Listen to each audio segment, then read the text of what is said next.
नमस्कार। आकाशवाणी कटक आंचलिक संवाद पढ़ुचंती सत्यव्रत बेहुरा।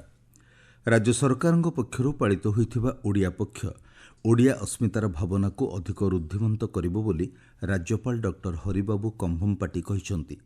गतकाली ओडिया पक्षर उद्यापनी संध्यारे मुख्य अतिथि भावे जोगदे राज्यपाल एहाकु ओडिशार अनन्य परिचय और ऐतिह्य को प्रदर्शन करिबार गुरुत्वपूर्ण प्रयास बोली कहिसंती।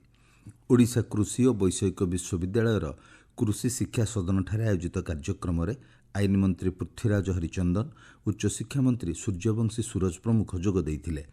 एही अवसर में कृति प्रतियोगी मानंकु पुरस्कार प्रदान करा जाइथिला। राजभवन में ओडिया नववर्ष और हिमाचल प्रदेश प्रतिष्ठा दिवस पालित हो जाइछि। आयोजित उत्सव में राज्यपाल डॉक्टर हरिबाबू कंभमपाटी कहिसंती, राजभवन में अन्य राज्यर प्रतिष्ठा दिवस पालन एक भारत श्रेष्ठ भारतर प्रकृत भावना को प्रतिफलित करुछि। एक शक्तिशाली एवं समृद्ध ओडिशा गठन पर समस्ते प्रतिबद्ध होगाकू राज्यपाल आह्वान दैछंती।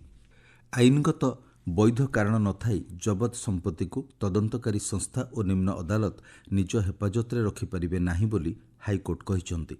ए संपर्क में समस्त निम्न अदालत, स्वतंत्र अदालत और पुलिस महानिर्देशकों उद्देश्य मार्गदर्शिका जारी करा जाइछि। एक मामलार विचार करी हाईकोर्ट कहिसंती, उचित कारण न थाई निम्न अदालत और तदंतकारी संस्था जबत संपत्ति को हस्तांतर पर सठिक पदक्षेप नेबाकू पड़िबो। अन्य पक्षरे जबत टंका को जातीयकरण बैंक रे रखा जाई परवर्ती समय रे हस्तांतर करा जिवो। सेही भली जबत गाड़ी को हस्तांतर पर्यंत सुरक्षित रखा जिबाकू पदक्षेप नेबाकू हाईकोर्ट निर्देश दैछंती। गंजाम जिला धनेई डैमर उन्नतीकरण और जलभंडारर जलधारण क्षमता वृद्धि पाई मत्स्य और पशु संपद विकास मंत्री गोकुलानंद मल्लिक भित्तिप्रस्तर स्थापन करिसंती। सूचना अनुसार जलभंडार उच्चता 1 मीटर वृद्धि कराजिबो।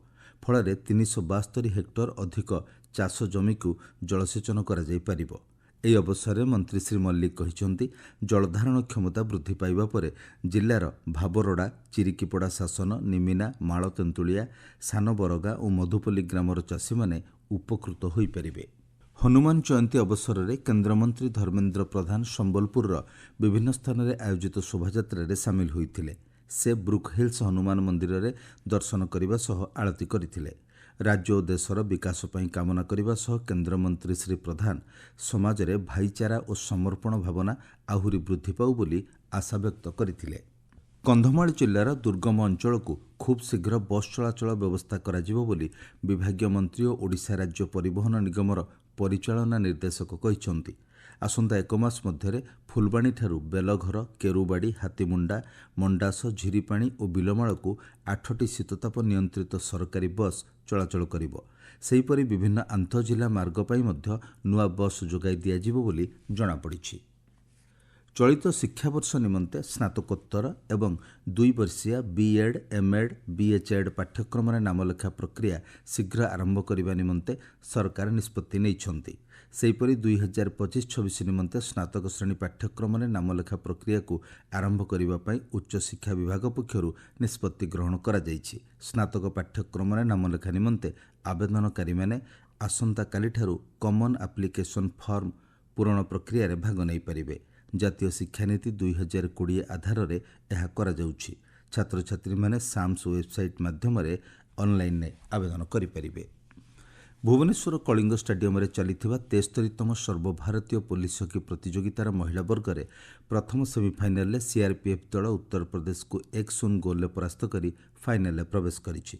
सेहीपरि द्वितीय सेमिफाइनल में एसएसबी 2-1 गोल में ओडिशा पुलिस को परास्त करिछि। आज अपराह्न 4टार एसएसबी और सीआरपीएफ महिला दल मध्य फाइनल मैच अनुष्ठित हेबो।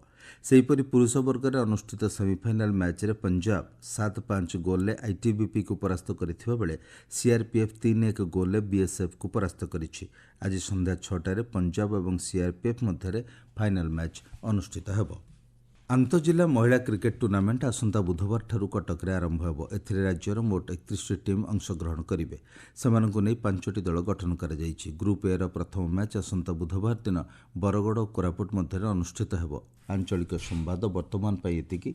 परवर्ती आंचलिक संवाद शुणी परिबे अपराह्न 2:32 रे।